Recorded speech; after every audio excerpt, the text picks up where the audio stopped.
alegria e satisfação que cumprimentamos os nossos amigos e irmãos do portal Escola Dominical com a gloriosa paz de nosso Senhor e Salvador Jesus Cristo. Estamos dando início a mais um apêndice ao trimestre letivo. Esta contribuição que o portal Escola Dominical, sempre que há oportunidade, entrega aos alunos e professores da Escola Bíblica Dominical. Os irmãos sabem que o trimestre é composto de 13 lições e nem sempre os assuntos que são abordados podem ser exaustivamente abrangidos pelas lições e pelo comentarista. Então, sempre que há a oportunidade, nós, de modo algum, querendo complementar ou dizer que o trabalho da Casa Publicadora das Assembleias de Deus é falho, longe disso, mas a título de complemento, para que haja um melhor estudo, não só na própria escola dominical, mas em outras reuniões de ensino da igreja, nós também aproveitamos o ensejo, sempre que é possível, complementar o tema tratado pelo trimestre através de apêndices. Neste segundo trimestre de 2014, nós estamos estudando dons espirituais e ministeriais, servindo a Deus e aos homens com poder extraordinário.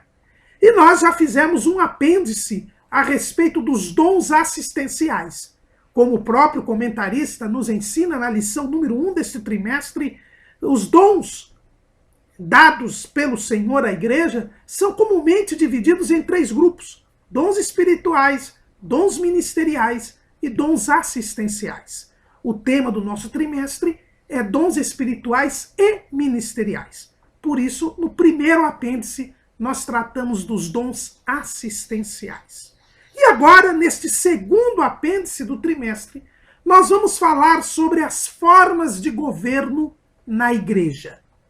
Nós temos estudado, no segundo bloco desse trimestre, os dons ministeriais. Aqueles dons elencados em Efésios, capítulo 4, versículo 11, que vamos ler aqui para os irmãos, para nós nos colocarmos bem sobre o tema.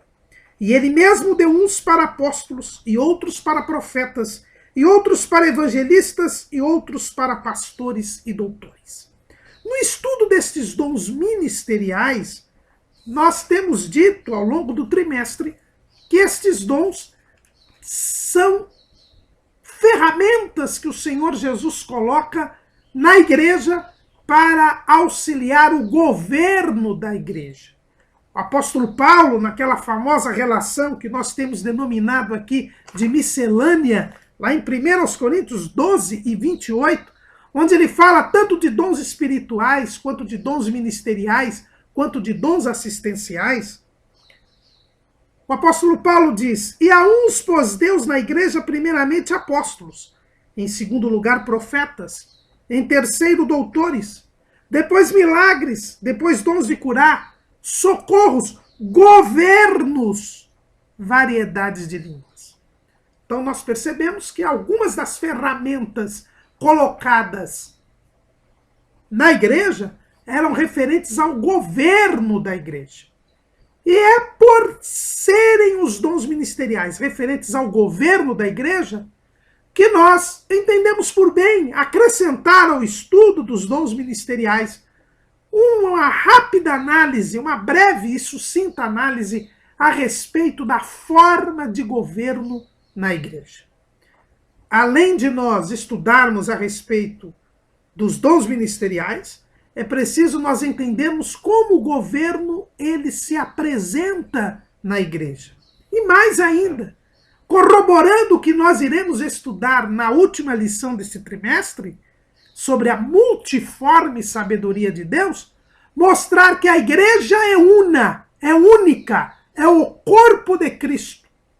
Mas que Deus, conhecendo as peculiaridades de cada ser humano, sabendo da participação humana nesta comunhão entre Deus e o homem, ele não se firma em uma única forma de governo na igreja. A graça e a sabedoria de Deus são multiformes, como nós iremos ver daqui a pouco. E por isso, é possível haver diferentes formas de governo na igreja. E são estas formas de governo que nós iremos sucintamente apreciar neste apêndice. A primeira observação que nós temos a falar sobre esse assunto é que a igreja, ela é o corpo de Cristo e a igreja tem governo. É importante, irmãos, nós verificarmos que a igreja é o povo de Deus aqui na terra. É a agência do reino de Deus aqui na terra. Ela é o sacerdócio real, a nação santa. E toda nação, todo povo tem um governo. Nós insistimos neste ponto porque hoje em dia existem muitos anarquistas cristãos. Pessoas que defendem que a igreja ela não tem necessidade de nenhum governo. Que cada um pode servir a Deus por si e Deus cuida de todos. Que não é correto haver uma estrutura governamental na igreja. Que nós não devemos ter pastores, não devemos ter organizações religiosas, que isso tudo é contra o evangelho. E isto não é verdade, irmãos. Não é verdade. Tomemos cuidado. Muitos dizem, olha, no evangelho não tinha pastor, não tinha presbítero, não tinha diácono. Isso só apareceu lá com Paulo. Hoje existe uma moda de se querer voltar ao evangelho e se abandonar as cartas, como se o Novo Testamento não fosse uma unidade, como se a Bíblia não fosse uma unidade. O evangelho fala do ministério terreno de Jesus. Jesus ainda não havia edificado a sua igreja. Ele diz lá em Mateus 16 e 18, edificarei a minha igreja. E esta edificação começa na tarde do domingo da ressurreição, quando Jesus, após vencer um pecado, e ele só podia edificar a igreja depois que ele vencesse o pecado, depois que ele tirasse o pecado do mundo. Aí então, Jesus já começa a estabelecer uma estrutura na igreja. Pois na tarde do domingo da ressurreição, como nós já temos visto nesse trimestre, ele institui o dom ministerial do apostolado. Assim como o Pai me enviou, eu vos envio a vós. Ele disse aos 10 discípulos que estavam ali, trancados no cenáculo com medo dos judeus. A esses 10 se uniu depois Tomé. E a Tomé depois o Senhor separa Paulo. São os apóstolos. Por isso que em 12:28 dizia, a uns Deus pôs na igreja primeiramente apóstolos. Depois em seguida ele deu os profetas. Nós tínhamos profetas na igreja de Antioquia. Nós tínhamos Ágabo como profeta na igreja de Jerusalém. E depois ele põe evangelistas, pastores e doutores. Estes são os ministros daquele que é a cabeça da igreja. E o governo na igreja começa com a cabeça. Começa com Cristo Jesus. Ele é o edificador da igreja. Ele disse, edificarei a minha igreja. Conversando com Pedro, assim que Pedro teve a revelação do Pai, de que Jesus era o Filho de Deus vivo, o Cristo, o Filho de Deus vivo, Jesus então diz, tu és Pedro, mas sobre esta pedra edificarei a minha igreja, e as portas do inferno não prevalecerão contra ela. A igreja começa a sua edificação pelo edificador que é Jesus. Jesus é o próprio dono da casa. É o que diz o escritor aos Hebreus, capítulo 3, versículo 6. Mas Cristo como filho sobre a sua própria casa, a qual casa somos nós, se tão somente conservarmos firme a confiança e a glória da esperança até o fim. Então a casa de Deus, que é a igreja, ela é edificada sobre a principal pedra da esquina, como diz Pedro, sobre o fundamento, como diz Paulo, que é Cristo Jesus. Então Jesus é o edificador da igreja, ele é o dono da igreja, ele é o líder da igreja. Ele não só é o edificador, como também ele é o fundamento. 1 aos Coríntios, capítulo 3, versículo 11.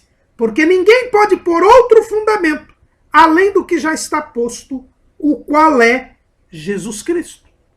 Jesus é o edificador da igreja. Jesus é o fundamento da igreja. Pedro, ele confirma isso, para mostrar, portanto, que não é sobre Pedro que se constrói a igreja, mas é sobre Jesus. Ele diz assim, capítulo 2 de 1 de Pedro, versículo 4. E chegando-vos para ele, pedra viva, reprovada na verdade pelos homens, mas para com Deus eleita e preciosa. Vós também, como pedras vivas, sois edificados casa espiritual e sacerdócio santo, para oferecer sacrifícios espirituais agradáveis a Deus por Jesus Cristo. Pelo que também na Escritura se contém, eis que põe em Sião a pedra principal da esquina, eleita e preciosa, e quem nela crê não será confundido. Então Jesus é a pedra principal, é a pedra fundamental da igreja. Ele é o dono da casa, é o edificador da casa, mas ele também é o fundamento, é a principal pedra da esquina. E ele é a cabeça da igreja. Efésios, capítulo 1, versículo 22, diz, e sujeitou todas as coisas a seus pés, e sobre todas as coisas o constituiu como cabeça da igreja, que é o seu corpo, a plenitude daquele que cumpre tudo em todos. Em Efésios 5 e 23, Paulo repete esse estudo, porque o marido é a cabeça da mulher, como também Cristo é a cabeça da igreja, sendo ele próprio o salvador do corpo. Então a liderança da igreja, a cabeça da igreja é Cristo Jesus. Ele quem edifica a igreja. Ele é o dono da igreja. Ele é a cabeça da igreja. E ele é o fundamento da igreja. É por isso que nós vimos que de Jesus saem todos os dons. Jesus tem todos os dons ministeriais. Jesus foi apóstolo e é apóstolo. Jesus é profeta. Jesus é evangelista. Jesus é pastor. Jesus é mestre. É dele quem provém os dons ministeriais. Vencendo o pecado, levando cativo o cativeiro, ele deu dons aos homens. Esses dons são ministeriais, porque ele é a cabeça da igreja. Aqueles que ele constitui na igreja, para o governo da igreja, eles são auxiliares, são ministros de Cristo Jesus. Não há necessidade de nenhuma cabeça visível da igreja. A cabeça é Cristo. Agora, a igreja tem governo, porque ele é um povo que está na terra. Precisa ser governado por ministros, servos do líder, que é Cristo Jesus. Nós somos servidores. Os ministros são servidores de Jesus. Porque esta é a lei do povo de Deus. Lá em Marcos, capítulo 10, versículo 34, assim está escrito.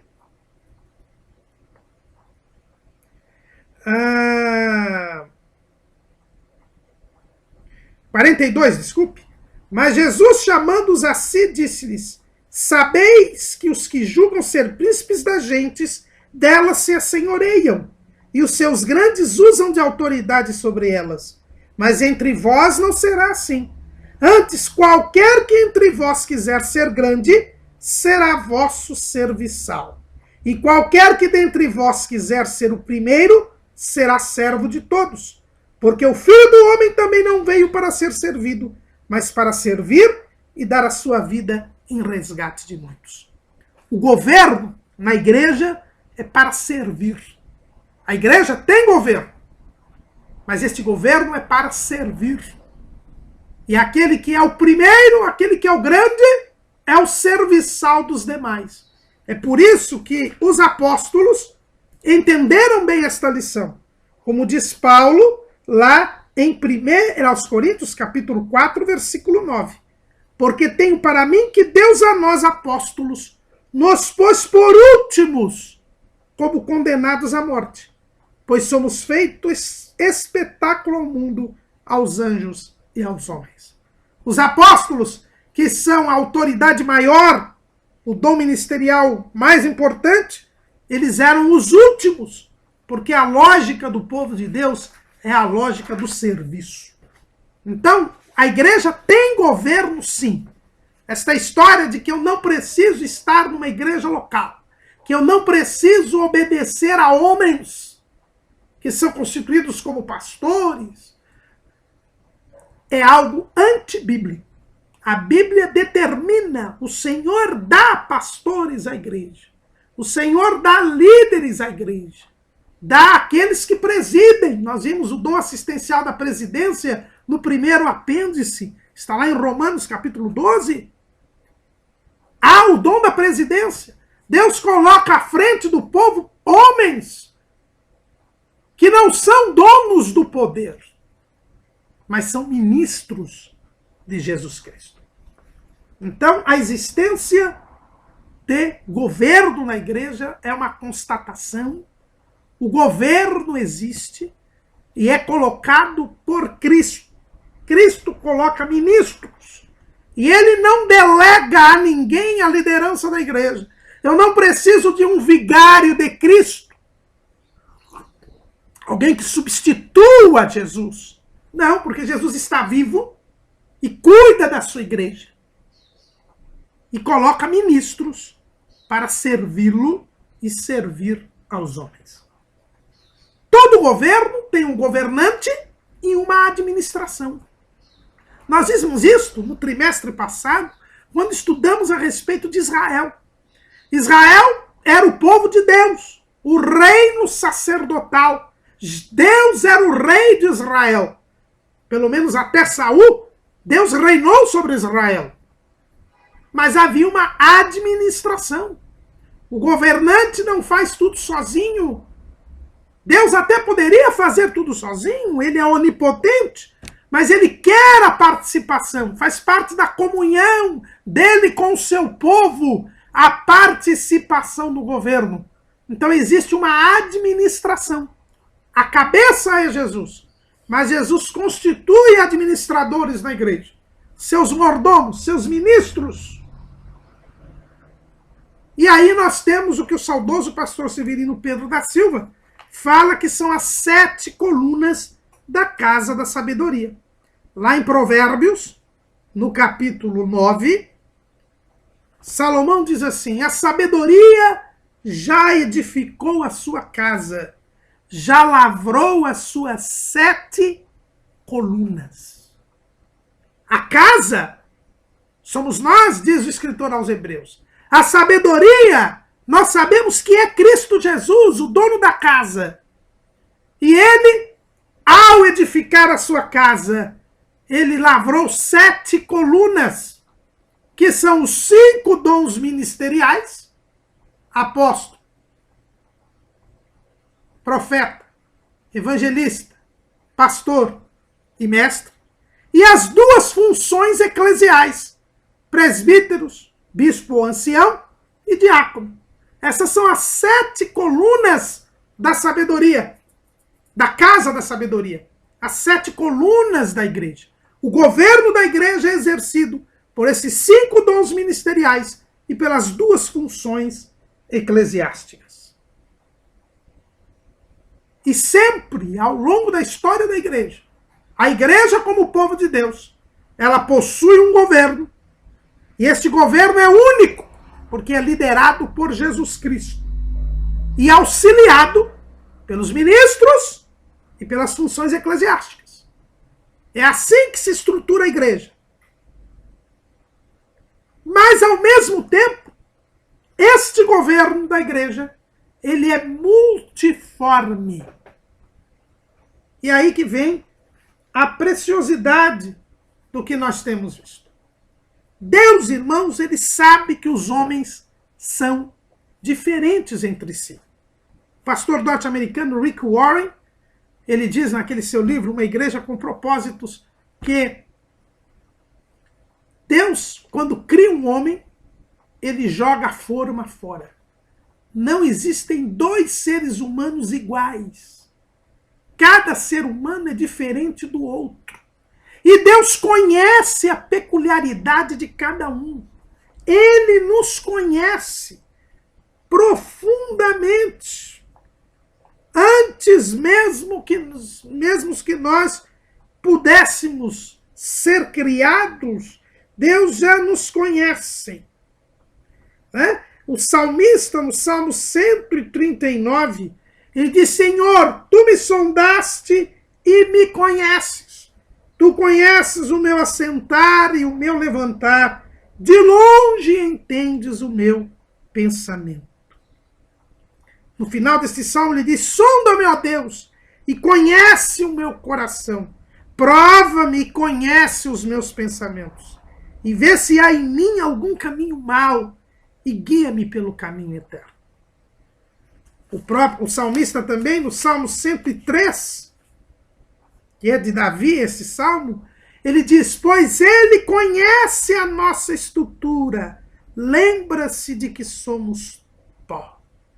Salmo 103, versículo 14. Então o Senhor conhece as peculiaridades de cada ser humano. E o Senhor conhece também a cultura de cada povo, de cada nação. A cultura, e o que é a cultura, irmão Caramuru?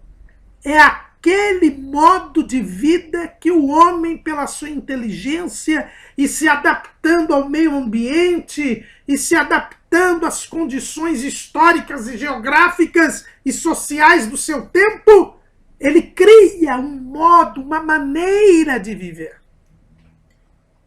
E embora o evangelho seja o poder de Deus para a salvação de todo aquele que crê, e toda a cultura que é evangelizada, ela tem retirada, ela é purificada e tem retirado os elementos pecaminosos, a verdade é que Deus não destrói a cultura do homem, porque a cultura é fruto da inteligência do homem que Deus deu. E por isso, Deus não trata uniformemente as pessoas. Ele não trata as pessoas como se elas fossem uma massa, porque ele conhece a diferença de cada um. E é por isso que Deus, ele na essência do governo da igreja, ele permite várias formas desta igreja se manifestar nas sociedades humanas ao longo do tempo, ao longo dos anos, ao longo dos séculos. A graça de Deus, a sabedoria de Deus, ela é multiforme. Quando nós abrimos lá na carta aos Efésios, capítulo 3, versículo 10, Paulo nos diz exatamente isso. Para que agora, pela igreja, a multiforme sabedoria de Deus seja conhecida dos principados e potestades nos céus, segundo o eterno propósito que fez em Cristo Jesus, nosso Senhor. Então a sabedoria de Deus se revela pela igreja. Esta única igreja, que é o corpo de Cristo, que tem um só Senhor, que tem um governo, Cristo, e os ministros e as funções eclesiásticas. Mas este Cristo, que é a cabeça, esses ministros e essas funções eclesiásticas, elas se revelam multiformemente, através de muitas formas, de muitas maneiras. É assim que Deus sempre agiu. Lá em Hebreus, capítulo 11, capítulo 1, versículo 1, a Bíblia nos diz assim: havendo Deus antigamente falado muitas vezes e de muitas maneiras aos pais pelos profetas, a nós falou-nos nestes últimos dias pelo Filho. Irmãos, Deus não se prende a formas. Ele não se prende a maneiras. A multiformidade da sabedoria de Deus permite que o amor de Deus seja conhecido e manifestado a todos os homens, independentemente das culturas humanas, das diferentes maneiras de viver. É a mesma sabedoria divina, mas ela é multiforme. Mas Pedro, lá em 1 de Pedro, capítulo 4, versículo 10, nos revela algo ainda sobre este assunto. Cada um administre aos outros o dom como recebeu, como bons despenseiros da multiforme graça de Deus. A graça de Deus que se manifesta nos dons, ela é multiforme. Ela assume muitas formas. E nós vemos pela variedade de dons, pela diversidade de dons. A graça de Deus, ela também é multiforme.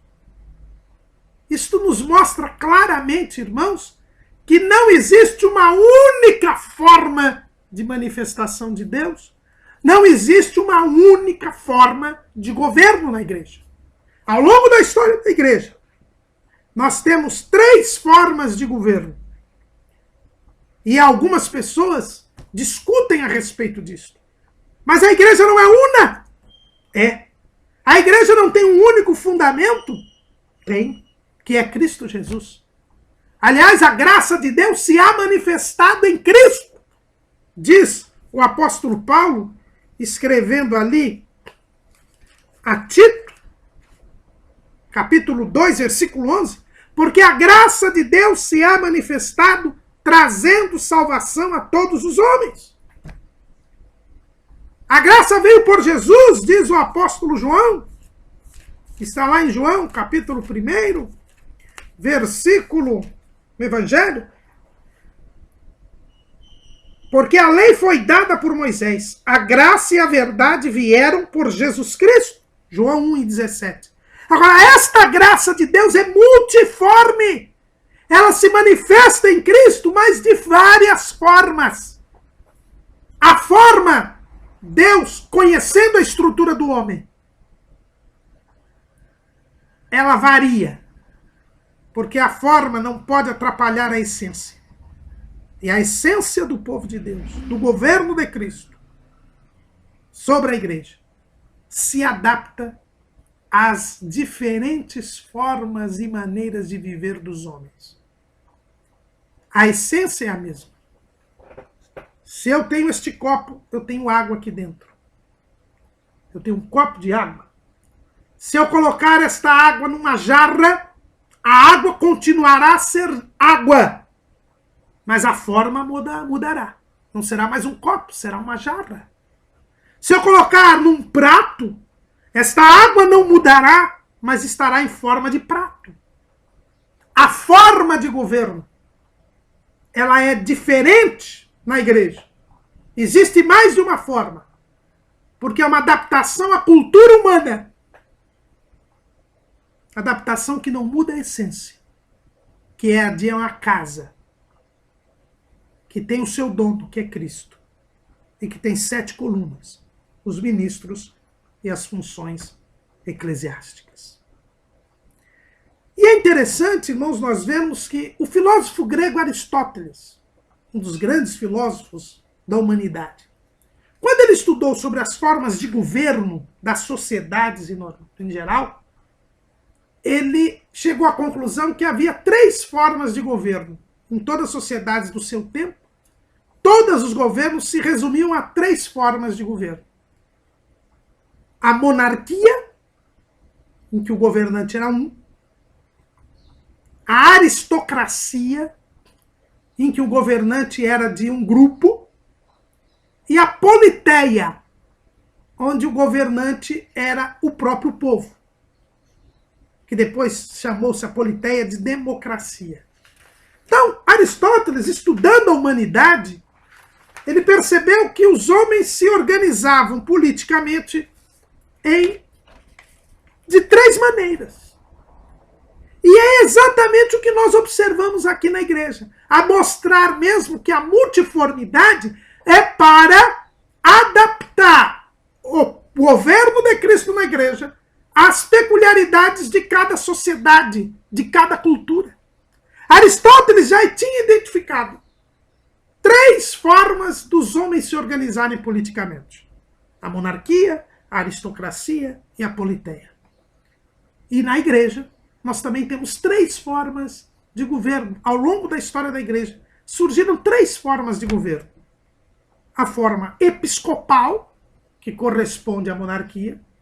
A forma presbiterial, que corresponde à aristocracia. E a forma congregacional, que corresponde à politeia. Então nós vemos que estas três formas que surgem ao longo da história da igreja, elas revelam como a palavra de Deus é a verdade. Deus, sabendo da própria estrutura da figura humana, do ser humano, e que eles se organizavam em três maneiras politicamente, também permitiu que a sua igreja, ao longo da história, tivesse essas três formas de governo. Vamos então, sucintamente, ter cada uma destas formas de governo. E ao término, fazer uma reflexão a respeito do governo na nossa denominação, as Assembleias de Deus, aqui no Brasil. A primeira forma de governo é a forma episcopal. O pastor Altair Germano, e nós recomendamos o artigo deste pastor, desse grande ensinador da igreja, que é vice-presidente das Assembleias de Deus em Abreu e Lima, no estado de Pernambuco. O pastor Altair Germano, no seu blog, em janeiro deste ano, ele teve um artigo que nós citamos aí em nosso esboço, chamado Eclesiologia, o governo eclesiástico na perspectiva bíblica, histórica e denominacional assembleiana. Um belíssimo estudo a respeito deste tema. E ele, nesse início do artigo, ele nos fala sobre essa realidade da multiformidade do governo da igreja, citando o teólogo Berkhoff. Berkhoff diz o seguinte: enquanto que Cristo delegou poder à igreja como um todo, também providenciou para que este poder fosse exercido ordinária e especificamente por órgãos representativos, separados para a manutenção da doutrina, do culto e da disciplina. A realidade do governo. E ele cita a forma episcopal de governo como sendo o governo centralizado num líder acima de todos os demais líderes ou oficiais, tendo por base a ideia da sucessão apostólica. Então a forma episcopal de governo, ela se chama episcopal porque vem de episcopos, que é o bispo. Então a primeira maneira que nós encontramos de governo da igreja é o governo episcopal, a forma de governo episcopal, onde o bispo é o líder, é o ministro principal. Nunca nos esqueçamos. Só é bíblica a igreja que tem como governo a Cristo Jesus. Mas na forma episcopal de governo, nós temos uma liderança máxima, única, abaixo de Cristo, que é o bispo. O bispo se torna o canal entre Cristo e a igreja. E o bispo é este líder máximo. É aquele que supervisiona o rebanho, é o pastor único, ao qual os demais ministros estão subordinados. Então eu tenho um bispo, e abaixo desse bispo nós temos os presbíteros, os diáconos, ou outra qualquer título, que o que menos importa aqui é o título, as funções eclesiásticas. Então este bispo, ele centraliza as suas ações. Cada igreja local deve ter um bispo, que é o líder máximo ali. E esse bispo, normalmente vitalício ou determinado tempo ele deve sair, ele é o único líder ali, naquela igreja local. Esta forma de governo, ela é encontrada na Bíblia Sagrada, lá na Ásia Menor. Quando Jesus vai falar com as igrejas da Ásia Menor, ele sempre se dirige a este líder, que é chamado de anjo da igreja. Em todas as 7 cartas às igrejas da Ásia Menor, que Jesus manda João escrever lá na ilha de Patmos, nós sempre encontramos a seguinte expressão: escreve ao anjo da igreja que está em Éfeso, e ao anjo da igreja que está em Esmirna, e ao anjo da igreja que está em Pérgamo, e assim por diante. Então, na Ásia Menor, nós temos bem essa estrutura episcopal de governo. Jesus se dirige àquele líder máximo, que era o bispo daquela igreja. Esta ideia de um bispo acima de todos os outros é demonstrada também claramente por Inácio de Antioquia. Quem era Inácio? Inácio era o pastor da igreja de Antioquia, o bispo de Antioquia, que foi martirizado na perseguição, na terceira grande perseguição contra a igreja, a primeira perseguição depois dos apóstolos, né? Porque a primeira perseguição foi a perseguição de Nero, a segunda foi a perseguição de Domiciano, essa terceira perseguição foi a perseguição de Trajano. E a perseguição de Nero morreu Paulo. Na perseguição de Domiciano é aquela que sofria João quando escreveu o livro do Apocalipse. A de Trajano foi a primeira perseguição depois dos tempos apostólicos. E Inácio foi preso, era um grande líder da igreja na época, e levado para Roma, de Antioquia para Roma, onde ele foi martirizado. No caminho, Inácio escreveu 7 cartas a algumas igrejas. A igreja de Filadélfia, a igreja de Éfeso, a igreja de Magnésio, enfim, várias. São 7 cartas, que são um dos documentos mais antigos da igreja. E nestas cartas, em mais de uma destas cartas, Inácio fala sobre a organização da igreja. E mostra que esta igreja, as igrejas, pelo menos essas igrejas para quem ele escreve na Ásia Menor, eram organizadas sob a forma episcopal. Vamos ver aqui algum trecho, né? Um estudo que nós colocamos também aí no nosso esboço, de um teólogo chamado Carlos Eduardo Calvani, que é da igreja anglicana, que adota a forma episcopal de governo. No seu artigo O Dom do Episcopado, Carlos Eduardo fala sobre Inácio, sobre estas cartas de Inácio, né? E ele diz assim a respeito. Vamos aqui ler um trecho. Com Inácio temos a primeira evidência clara de uma tríplice ordem eclesiástica de bispos, presbíteros e diáconos, mencionada 12 vezes em 5 das suas 7 cartas. Para Inácio, todos os 3, bispos, presbíteros e diáconos, são designados de acordo com a vontade de Cristo. E os 3 parecem os títulos de uma espécie de hierarquia, né? O bispo, ele é piedoso, o presbítero, ele é digno, e o diácono, ele é conservo. Ele sempre coloca uma superioridade do bispo. O bispo é para Inácio o centro da unidade da igreja em qualquer lugar ou comunidade. E como tal, Inácio espera que o bispo seja obedecido. Devemos estar sujeitos ao bispo como a Jesus Cristo, afirma ele. E devemos enxergar no bispo o próprio Senhor. Isso ele escreve na sua carta aos Tralarianos e na sua carta aos Efésios. O bispo preside no lugar de Deus. Ele escreve na sua carta aos Magnesianos. Evitem divisões como fonte do maligno. Que todos sigam ao bispo como Jesus Cristo seguiu ao Pai. Que ninguém realize o que diz respeito à igreja sem o bispo.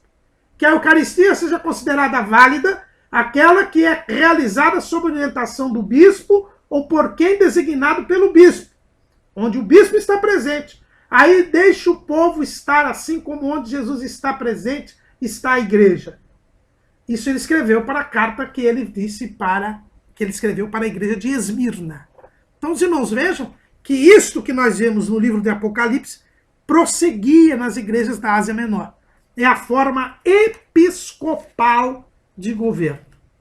Agora, é uma forma que, como nós estudamos aí na lição 11 deste trimestre, essa supremacia do bispo em relação a presbíteros e diáconos foi algo que foi surgindo ao longo da vivência da história. Biblicamente, não há diferença entre presbítero e bispo. Nós vemos isso claramente em Atos capítulo 20. Versículo 17. E de Mileto mandou a Éfeso chamar os anciãos da igreja, quer dizer, os presbíteros da igreja. E no versículo 28, Paulo diz assim: olhai, pois, por vós e por todo o rebanho que o Espírito Santo vos constituiu bispos, para apacentardes a igreja de Deus, que ele resgatou com seu próprio sangue. Então, presbítero e bispo é algo que não tinha diferença. Mas aos poucos, e não se sabe por quê, se criou a ideia de um principal, o bispo, que centraliza todo o governo. É por isso que eu disse que há uma correspondência com a forma monárquica da divisão de Aristóteles. Por quê? Porque o governo está centralizado em uma pessoa, que é o bispo.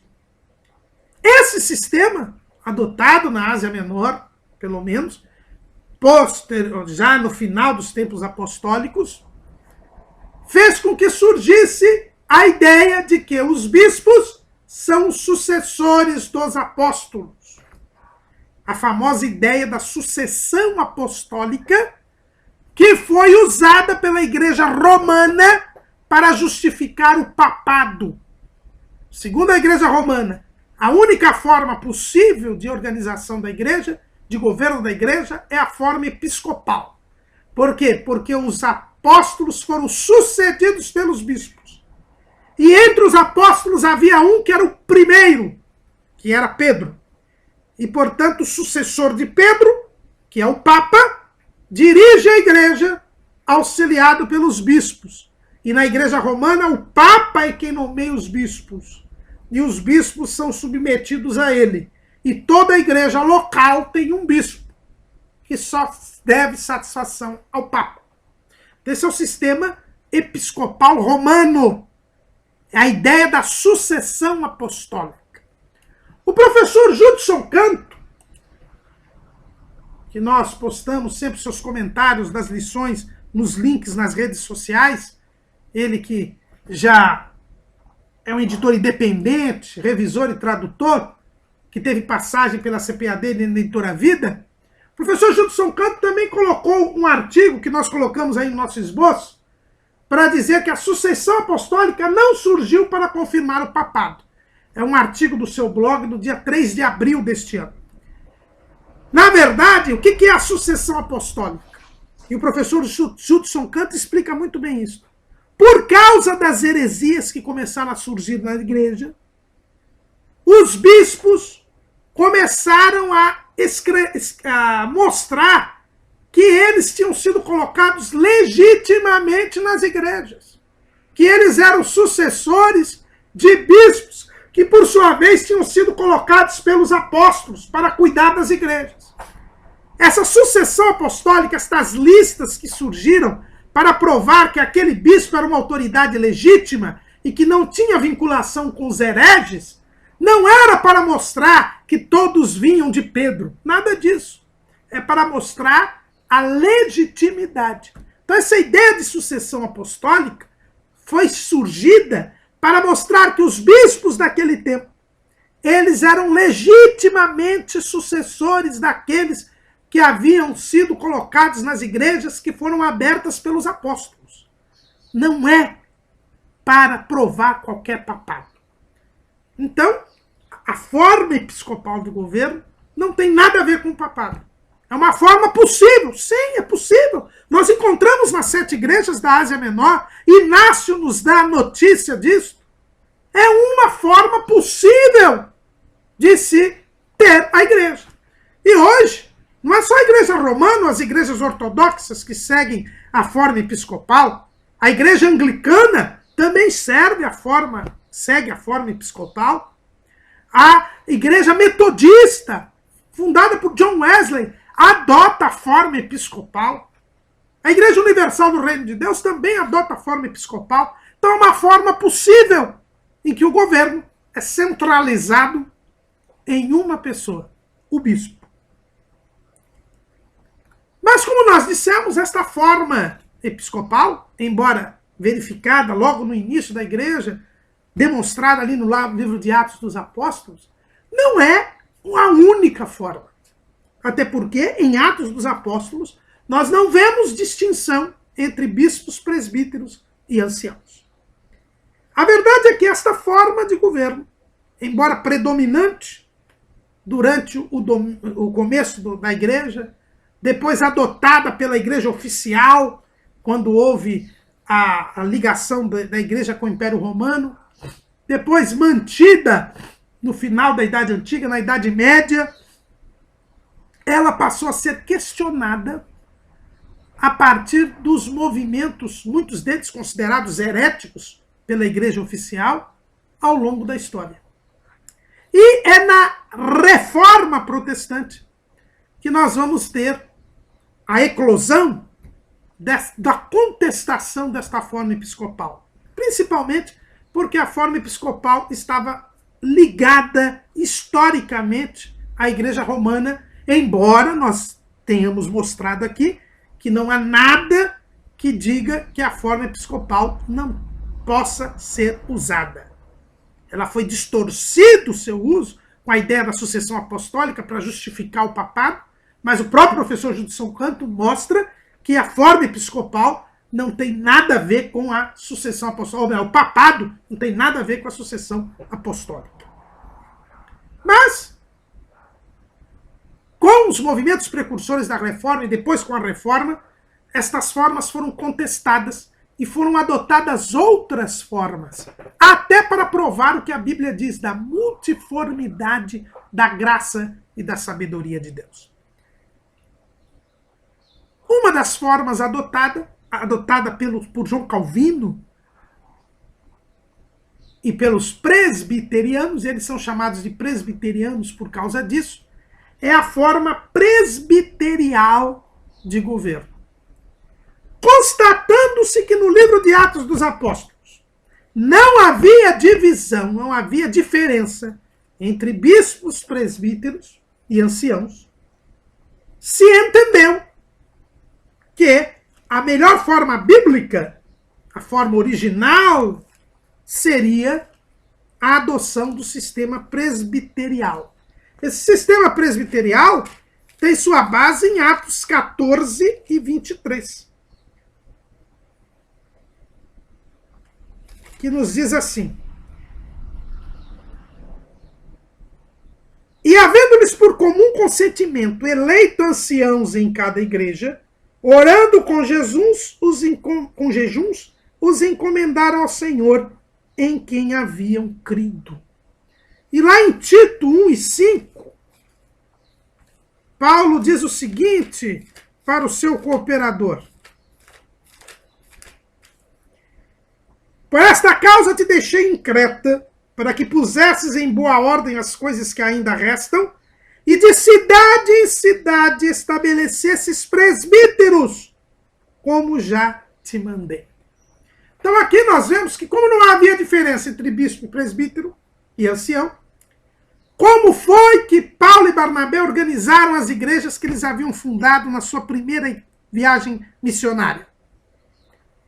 Como foi que Paulo mandou Tito organizar as igrejas em Creta? Através da indicação de presbíteros. que não era um único presbítero, líder máximo, mas um corpo de pessoas que constituía o chamado presbitério, que era o conjunto dos presbíteros. E aí nós temos a forma presbiterial de governo. Não é um que governa, mas é um grupo. E aí nós lembramos da aristocracia mencionada por Aristóteles. A aristocracia, ela é o governo de um grupo, dos melhores. Aristoi quer dizer em grego melhores. É o governo dos melhores. E esses são os presbíteros, os anciãos. Aqueles que são eleitos e separados para governar a igreja. O governo não está na mão de um, está na mão de alguns.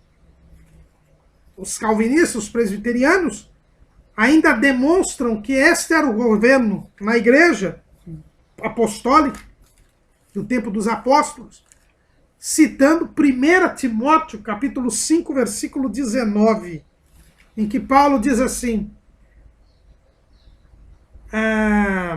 os presbíteros, versículo 17, os presbíteros que governam bem sejam estimados por dignos de duplicada honra, principalmente os que trabalham na palavra e na doutrina.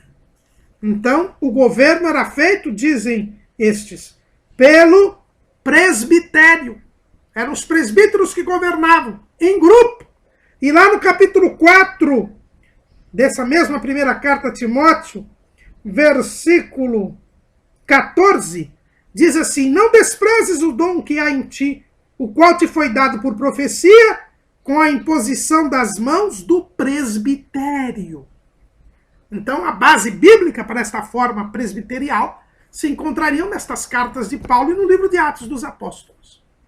Mas nós já vimos que a forma episcopal se defende dizendo que está baseada em Apocalipse. Então, todas elas têm base bíblica, porque a forma, irmão, como eu disse, existe uma multiformidade. Essa forma presbiterial de governo, mostrada aqui, o presbitério estava governando a igreja, segundo esses textos, mas nada na Bíblia nos mostra que o presbitério estivesse acima do pastor, acima da congregação. É algo que não se extrai diretamente. E na forma presbiterial de governo, quem governa é o presbitério. O presbitério pode até destituir o pastor da igreja. É ele quem governa. É estes presbíteros eleitos, considerados os melhores, que preenchem aqueles requisitos para exercer o presbitério. A forma presbiterial de governo foi a adotada na Assembleia de Westminster. Nós, ao estudarmos as lições 11 e 12, falamos sobre este documento. A Assembleia de Westminster, que foi convocada pelo rei da Inglaterra para dar uma solução aos problemas surgidos na reforma. A Inglaterra, os irmãos sabem que foi um país que mais sofreu com a reforma, porque lá nós tínhamos 3 movimentos. O movimento da igreja, o movimento catolicizante, o movimento calvinista e o movimento não conformista. Então ali a reforma criou uma série de problemas e foi convocada esta Assembleia em Westminster, uma espécie de concílio, para tentar resolver todos esses problemas religiosos, todas estas questões doutrinárias. E surgiram alguns documentos dessa Assembleia de Westminster. Um desses documentos é chamado de a forma presbiterial de governo, porque a maioria da Assembleia defendia esta forma presbiterial de governo. Tanto que a igreja da Escócia, que era a igreja calvinista da Escócia, foi a primeira igreja chamada presbiteriana.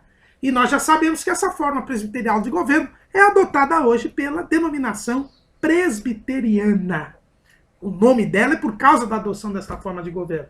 E nesse documento da forma presbiterial de governo, está estabelecido que o governo da igreja é exercida pelo pastor em companhia dos presbíteros, que são escolhidos pela igreja. Os presbíteros, eles fazem parte, são os outros governantes da igreja.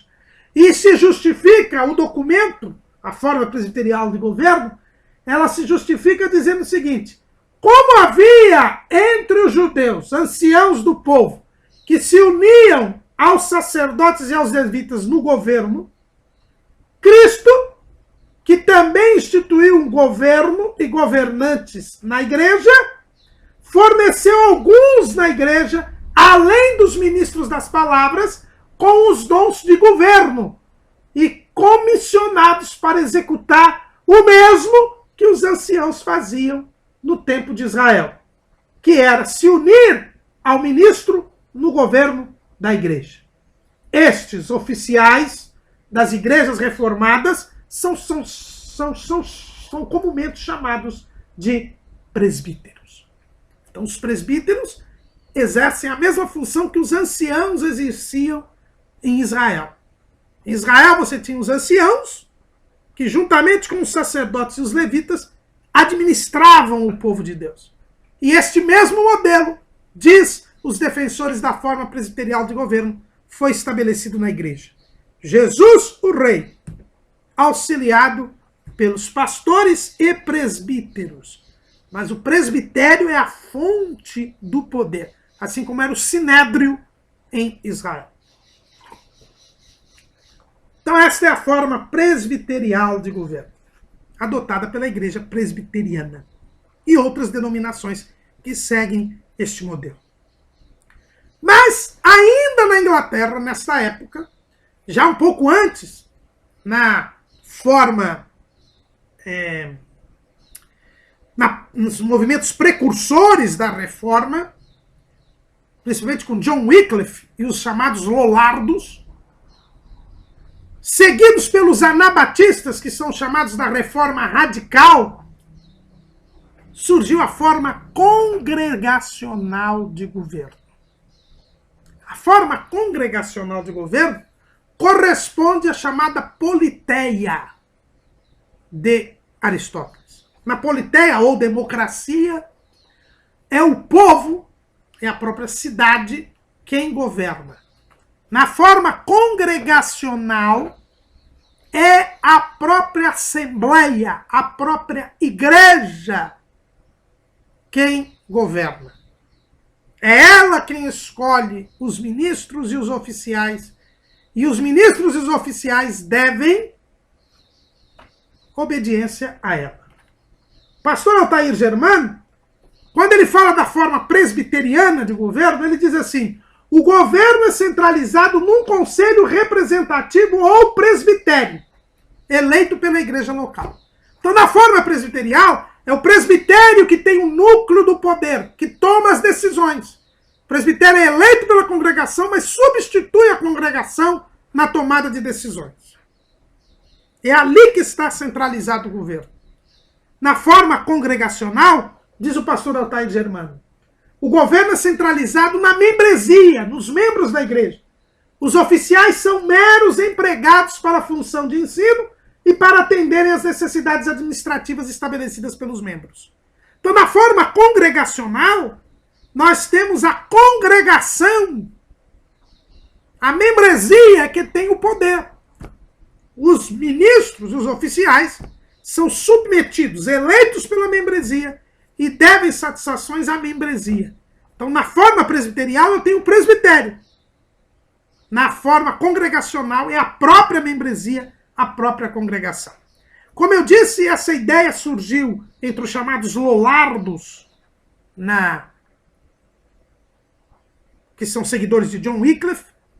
Depois, aparece nos chamados não conformistas durante a reforma na Inglaterra.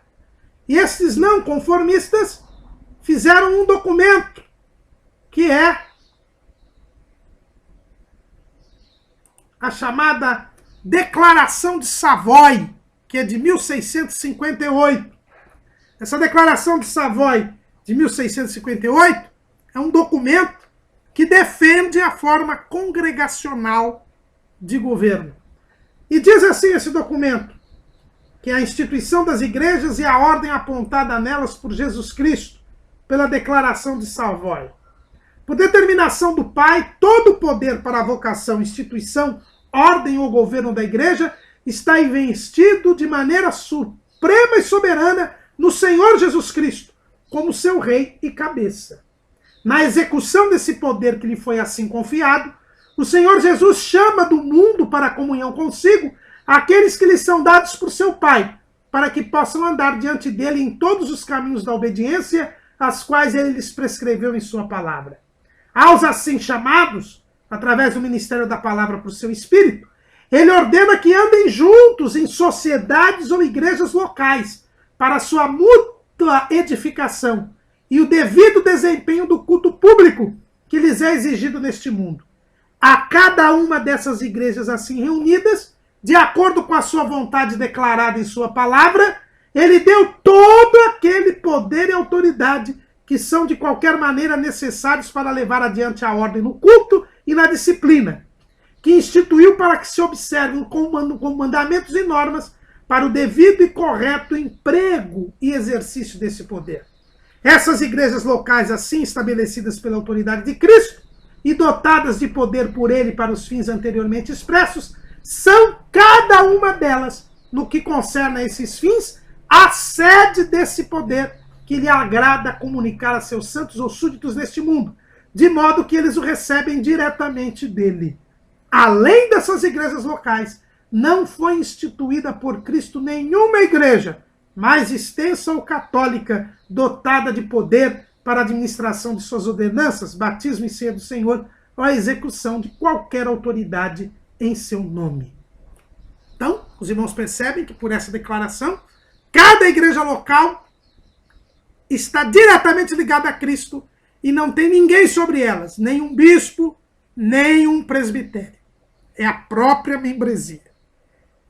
E eles se acham baseados nos mesmos versículos que nós falamos aqui de Atos. Veja bem, em Atos 14, 23, eles dizem, olha, e havendo-lhes por comum consentimento eleitos anciãos em cada igreja. Enquanto os presbiterianos olham aqui o surgimento do presbitério, aqui os congregacionais veem a congregação escolhendo os oficiais. E, portanto, o poder estando na congregação e não no presbitério que foi escolhido.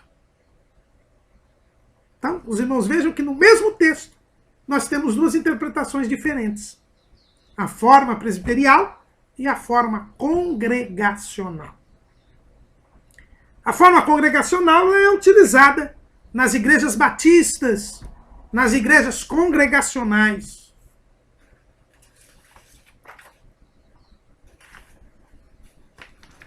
E para nós terminarmos, qual é a forma de governo nas Assembleias de Deus no Brasil?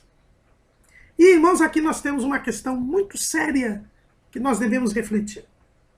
Ao longo da história, e Aristóteles comprova que é por causa da própria humanidade, nós temos três formas de governo: a episcopal, a presbiterial e a congregacional. Nenhuma delas é a única correta, porque todas elas têm base bíblica. E Deus permite que elas existam de acordo com cada cultura, porque em todas elas não se retira o dado essencial, que é Cristo como cabeça, auxiliado pelos ministros e pelas funções eclesiais. Tanto na forma episcopal, quanto na forma presbiterial, como na forma congregacional, nós temos as 7 colunas da casa da sabedoria. E as Assembleias de Deus no Brasil? Irmãos, o movimento do Espírito Santo no Brasil foi peculiar, sui generis. Aqueles 2 missionários, Gunnar Vink e Daniel Berg, vieram para o Brasil antes mesmo que as Assembleias de Deus se estruturassem nos Estados Unidos. Começaram aqui a abrir trabalhos, inclusive sob o nome de Igreja da Fé Apostólica, que era a igreja, o nome da igreja de William Seymour, na Rua Azusa, que mudou depois para a Assembleia de Deus, quando eles retornam aos Estados Unidos e descobrem que a Assembleia de Deus havia sido fundada ali em 1916.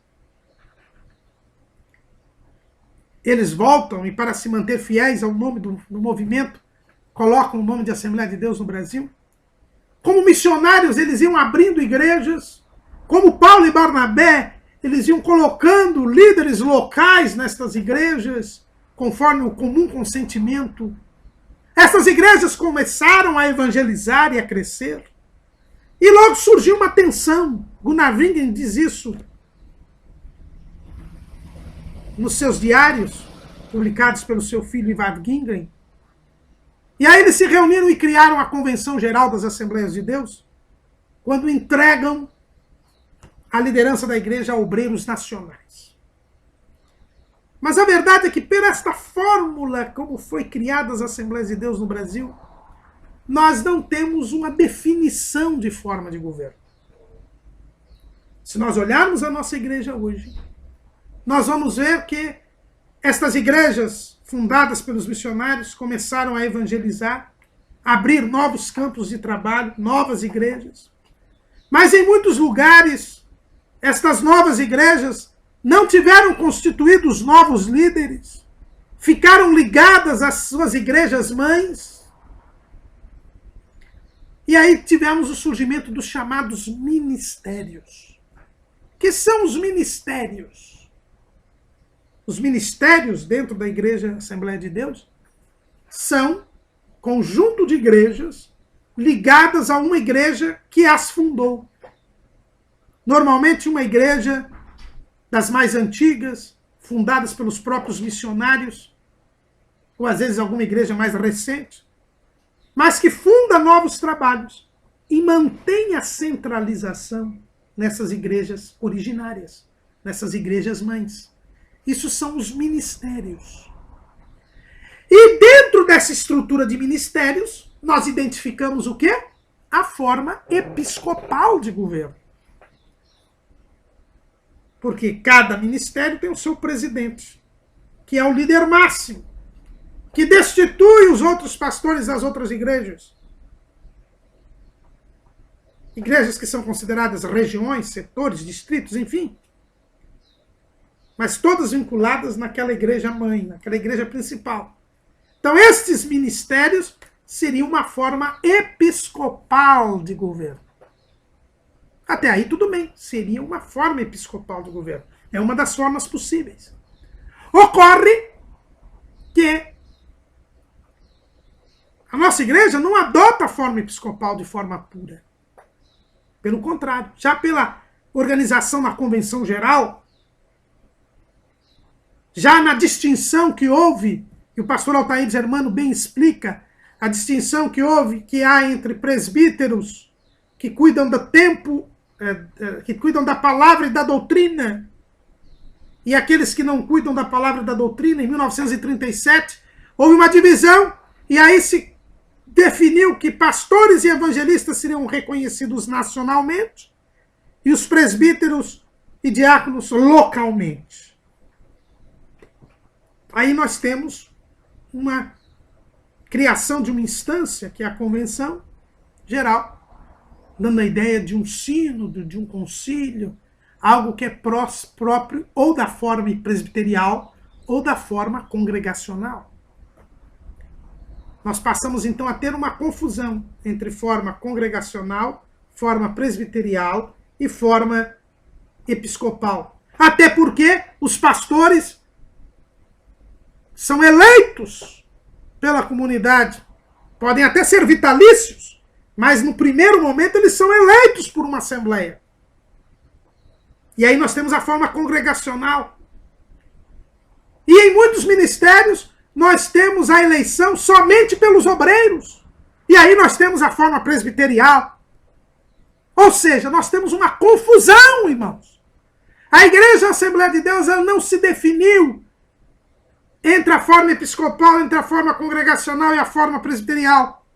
Nós convivemos numa mistura destas formas. E isto tem sido extremamente danoso. Por quê? Porque isso gera a indisciplina. Isso gera a anarquia. Nós precisamos urgentemente de repensar a forma de governo nas Assembleias de Deus. Ela não adota uma forma única. Ela tem traços da forma episcopal nos ministérios, que quando muito, gera uma pequena descentralização em campos que geram as convenções estaduais, mas que são vinculadas não ao Estado, mas ao Ministério. E por isso muitos estados têm mais de uma convenção estadual. Mas, ao mesmo tempo, exige-se em alguns lugares a eleição daquele que vai presidir, e, portanto, há uma forma congregacional ou presbiterial. As próprias convenções acabam gerando outra instância governamental. E nós temos uma balbúrdia, uma bagunça que gera indisciplina.